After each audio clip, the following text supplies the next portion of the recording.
2028ರ ಚುನಾವಣೆಗೆ ಹಣ ಮಾಡಲು ಟನಲ್ ರೋಡ್ ಪ್ರಾಜೆಕ್ಟ್ ಮಾಡ್ತಾ ಇದ್ದಾರೆ.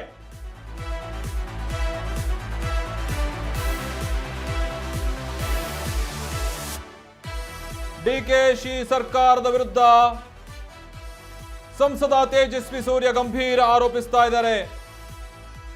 2028ರ ಚುನಾವಣೆಗೆ ಹಣ ಮಾಡಲು ಟನಲ್ ರೋಡ್ ಪ್ರಾಜೆಕ್ಟ್ ನಡೆಸ್ತಾ ಇದ್ದಾರೆ. 1800 ಕೋಟಿ ಪ್ರಾಜೆಕ್ಟ್ ಇದು. 2028ರ ಚುನಾವಣೆಗೆ ಹಣ ಮಾಡ್ತಿದ್ದಾರೆ. ಇದು ರಾಜಕೀಯ ಅಲ್ಲ, ಜನರ ಪರವಾದ ಹೋರಾಟ ಅಂತ ಹೇಳಿ ತೇಜಸ್ವಿ ಸೂರ್ಯ ಅವರು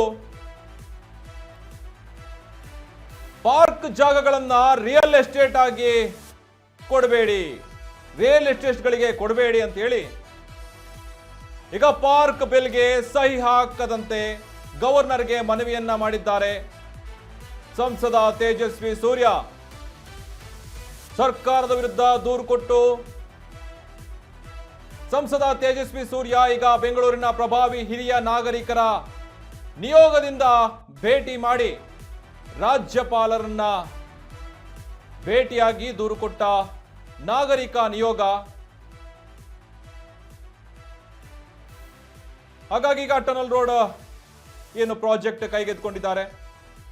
ಲಾಲ್ಬಾಗ್ ಸ್ಯಾಂಕಿ ಟ್ಯಾಂಕಿ ಎರಡು ಕಡೆ ಹೋಗುವಂತಹ ಈ ಟನಲ್ ರೋಡು 5% ಅಂದ್ರೆ ಲಾಲ್ಬಾಗ್ನ 15 ಎಕರೆ ರಿಯಲ್ ಎಸ್ಟೇಟ್ ಪಾಲಾಗಲಿದೆ ಅಂತ ಹೇಳಿ ಇವ್ರಿಗೆ ಒಂದು ರೀತಿಯಾದಂತಹ ಈ ಹೇಡಿಗಳ ರೀತಿ ಚರ್ಚೆ ಮಾಡದೆ ಸರ್ಕಾರದ ಬಿಲ್ನ ಪಾಸ್ ಮಾಡಿದೆ. ಯಾರಿಗೆ ಪರ್ಮಿಷನ್ ತಗೊಂಡಲೆ ಹೇಳ್ದಲೆ ನೇರವಾಗಿ ರಿಯಲ್ ಎಸ್ಟೇಟ್ ಅವ್ರಗಳ ಪಾಲಾಗಿದೆ ಅಂತ ಹೇಳಿ ಈಗ ತೇಜಸ್ವಿ ಸೂರ್ಯ ಕಿಡಿಕಾರ್ತಾ ಇದ್ದಾರೆ.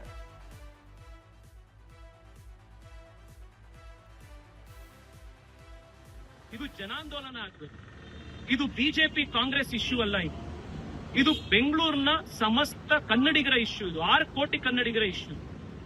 ನಾನು ಕರ್ನಾಟಕದ ಎಲ್ಲ ಶಾಸಕರಲ್ಲೂ ಕೇಳ್ತಾ ಇದ್ದೀನಿ, ಬಿಜೆಪಿ ಕಾಂಗ್ರೆಸ್ ಜೆಡಿಎಸ್ ಮರ್ತು ನಾನು ಕೇಳ್ತಾ ಇದ್ದೀನಿ, ನಿಮ್ಮ ಊರಲ್ಲಿರುವಂತಹ ಪಾರ್ಕ್ದು ಜಮೀನು ಈ ಕಾನೂನಿನಿಂದಾಗಿ ನಾಳೆ ಕಸಿದುಕೊಳ್ಬಹುದು. ನಾಳೆ ನಮಗೆ ಉಸಿರಾಡಕ್ ಜಾಗ ಇರಲ್ಲ, ಕುಡಿಯಕ್ ನೀರಿರಲ್ಲ. ಬೆಂಗಳೂರಿನಲ್ಲಿ ಇವತ್ತು 1500 1800 ಅಡಿ ಹೋದ್ರೂ ಕೂಡ ಇವತ್ತು ಬೋರ್ವೆಲ್ ಸಿಗ್ತಾ ಇಲ್ಲ. ಇಂಥ ಸ್ಥಿತಿಗೆ ನಾವಿವತ್ತು ಬೆಂಗಳೂರನ್ನ ದೂಡ್ತಾ ಇದೀವಿ. ಇದ್ರ ಮಧ್ಯದಲ್ಲೂ ರಿಯಲ್ ಎಸ್ಟೇಟ್ ಆಸೆಗೋಸ್ಕರ ಇರೋ ಲಾಲ್ಬಾಗು ಕಬ್ಬನ್ ಪಾರ್ಕ್ 5% ತಗೋತೀವಿ, 10% ತಗೋತೀವಿ, 5 ಎಕರೆ 10 ಎಕರೆ ತಗೊಳ್ತೀವಿ ಅಂತಂದ್ರೆ ನಾಳೆ ಏನು ಉಳಿಯುತ್ತೆ? ದಯವಿಟ್ಟು ಎಲ್ಲರೂ ಕೂಡ ಈ ಜನಾಂದೋಲನಕ್ಕೆ ಭಾಗಿಯಾಗಬೇಕು, ನಿಮ್ ಜೊತೆಗಿರಬೇಕು ಅಂತ ಮನವಿ ಮಾಡ್ತಾ ಇದ್ದೀನಿ. ಕಡೆಯದಾಗ ನಾನು ಮುಖ್ಯಮಂತ್ರಿಗಳಿಗೆ ಹೇಳ್ತಾ ಇದ್ದೀನಿ, ಇದು ರಾಜಕೀಯ ಅಲ್ಲ, ಇದು ಜನರ ಇಶ್ಯೂ. ಅದಕ್ಕೋಸ್ಕರ ನಾವೆಲ್ಲರೂ ಮುಂದೆ ಬಂದಿದ್ವಿ. ಬೆಂಗಳೂರಿನ ಇಶ್ಯೂ ಅದಕ್ಕೋಸ್ಕರ ಮುಂದೆ ಬಂದಿದ್ವಿ.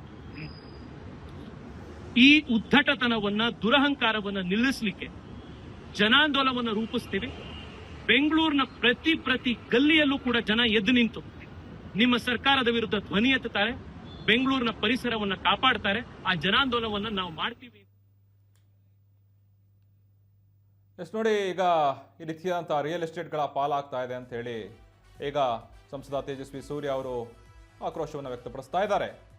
ಆದರೆ ಇನ್ನಷ್ಟು ಮಾಹಿತಿಯನ್ನ ನಮ್ಮ ಜೋಯಲ್ ಪ್ರತಿನಿಧಿ ಕೊಡ್ತಾರೆ. ಜೋಯಲ್, ನೋಡಿ, ಈಗ ಈ ರಿಯಲ್ ಎಸ್ಟೇಟ್ಗಳ ಪಾಲಾಗ್ತಾ ಇದೆ ಅಂತ ಹೇಳಿ ಈ ರೀತಿಯಾದಂಥ ವಿವಾದವನ್ನ ಹೇಳ್ತಾ ಇದ್ದಾರೆ. ಅವರು ಒಂದು ವಿರೋಧವನ್ನು ವ್ಯಕ್ತಪಡಿಸ್ತಾ ಇದ್ದಾರೆ ತೇಜಸ್ವಿ ಸೂರ್ಯ ಅವರು. ನಿಜಕ್ಕೂ ಬಿಲ್ ಪಾಸ್ ಮಾಡಿದಾರಾ, ಇಲ್ಲ ಅಂತ ಅಂದ್ರೆ ಯಾರಿಗೂ ಹೇಳ್ದಲೇ ಈ ರೀತಿ ನಡೆದಿದ್ಯಾ ಅಂಥದ್ದು? ಮುಖ್ಯವಾಗಿ ಬೆಂಗಳೂರಿನ ಉದ್ಯಾನವನಗಳ 5% ಬಳಕೆ ವಿಧೇಯಕಕ್ಕೆ ಈಗಾಗಲೇ ಮಸೂದೆ ಅಂಗೀಕಾರ ಆಗಿರುವಂತದ್ದು. ಏನು ಇತ್ತೀಚೆಗೆ ನಡೆದಂತಹ ಮುಂಗಾರು ಅಧಿವೇಶನದ ಸಂದರ್ಭದಲ್ಲಿ ಸಾಕಷ್ಟು ವಿರೋಧಗಳ ನಡುವೆ, ಅಂತಂದ್ರೆ ಇಲ್ಲಿ ಸಚಿವ ನಾಗೇಂದ್ರ ರಾಜೀನಾಮೆಗೆ ಹಲವು ವಿರೋಧ ವ್ಯಕ್ತವಾಗಿತ್ತು. ಹೀಗಾಗಿ ಒಂದೆಡೆ ಪ್ರತಿಪಕ್ಷಗಳು ಪ್ರತಿಭಟನೆಯ ಮೊರೆ ಹೋಗಿದ್ದು, ಒಂದಷ್ಟು ಧಿಕ್ಕಾರಗಳನ್ನ ಕೂಗ್ತಾ ಇದ್ರೆ, ಆ ಒಂದು ಗದ್ದಲದ ಸಮಯದಲ್ಲಿಯೇ ಈಗಾಗಲೇ ಏನು ಅಧಿಕಾರ ಪಕ್ಷವಾಗಿರುವಂತಹ ಕಾಂಗ್ರೆಸ್ ಈ ಒಂದು ಬಿಲ್ ಅನ್ನ ಪಾಸ್ ಮಾಡಿರುವಂತದ್ದು. ಒಟ್ಟಾರೆಯಾಗಿ ಬೆಂಗಳೂರಿನ ಉದ್ಯಾನವನಗಳ 5% ಬಳಕೆಯನ್ನ ಮಾಡಿಕೊಳ್ಳುವಂತ ವಿಚಾರಕ್ಕೆ ಈ ಒಂದು ಬಿಲ್ ಪಾಸ್ಗಾಗಿ ಮಾಡಿರುವಂತದ್ದು. ಸೊ ಹೀಗಾಗಿ ಈ ಒಂದು ವಿಚಾರಕ್ಕೆ ಈ ಒಂದು ವಿಚಾರಕ್ಕೆ ಸಂಸದರಾಗಿರುವಂತಹ ತೇಜಸ್ವಿ ಸೂರ್ಯ ಅವರು ಹಿರಿಯ ಅಧಿಕಾರಿಗಳು, ಅಂದ್ರೆ ಮಾಜಿ ಅಧಿಕಾರಿಗಳೇನಿದ್ರು ಅವರ ನಿಯೋಗದೊಂದಿಗೆ ಇವತ್ತು ರಾಜ್ಯಪಾಲರನ್ನ ಭೇಟಿ ಮಾಡ್ತಾರೆ. ರಾಜ್ಯಪಾಲರ ಭೇಟಿ ಮಾಡಿ ತಮ್ಮ ಮನವಿಯನ್ನ ಸಲ್ಲಿಸ್ತಾರೆ. ಅಂದ್ರೆ ಇಲ್ಲಿ ಈ ಒಂದು ಬೆಂಗಳೂರಿನ ಪ್ರಮುಖವಾದಂತಹ ಉದ್ಯಾನವನಗಳಾಗಿರುವಂತಹ ಲಾಲ್ಬಾಗ್ ಹಾಗೇನೆ ಇನ್ನೊಂದಷ್ಟು ಉದ್ಯಾನವನಗಳೇನಿದಾವೆ, ಕಬ್ಬನ್ ಪಾರ್ಕ್ ಎಲ್ಲವೂ ಸೇರಿ, ಹೀಗಾಗಿ ಈ ಎಲ್ಲ ಉದ್ಯಾನವನಗಳನ್ನ ಏನಾದರೂ ಈ ಒಂದು ಟನಲ್ ರೋಡ್ ಅಂತಹ ಒಂದು ಯೋಜನೆಗಳಿಗೆ ಬಳಸಿಕೊಂಡ್ರೆ ನಿಜಕ್ಕೂ ಬೆಂಗಳೂರಿನ ಪರಿಸರಕ್ಕೆ ಹಾನಿಯಾಗುತ್ತೆ. ಆ ನಿಟ್ಟಿನಲ್ಲಿ ಬೆಂಗಳೂರಿನ ಪರಿಸರವನ್ನ ಹಾಳುಗೆಡುವಂತ ಪ್ರಯತ್ನವನ್ನ ಇಲ್ಲಿ ರಾಜ್ಯ ಸರ್ಕಾರ ಮಾಡ್ತಾ ಇದೆ ಅಂತ ಹೇಳಿ ಅವರು ಆರೋಪವನ್ನು ಮಾಡಿರುವಂತದ್ದು. ಅಷ್ಟೇ ಅಲ್ಲ, ಇದು ಒಂಥರ ರಿಯಲ್ ಎಸ್ಟೇಟ್ ದಂಧೆಗೆ ಈಗಾಗಲೇ ರಾಜ್ಯ ಸರ್ಕಾರ ಇಳಿದಿದೆ ಅನ್ನುವಂಥ ಆರೋಪವನ್ನು ಕೂಡ ಅವರು ಮಾಡಿರುವಂಥದ್ದು. ಏನು 1800 ಕೋಟಿ ರೂಪಾಯಿ ಪ್ರಾಜೆಕ್ಟ್ ಇದಾಗಿದೆ. ಹೀಗಾಗಿ ಈ ಒಂದು ಯೋಜನೆಯನ್ನ ರಾಜ್ಯ ಸರ್ಕಾರ ಕೈಗೆತ್ತಿಕೊಂಡಿದೆ.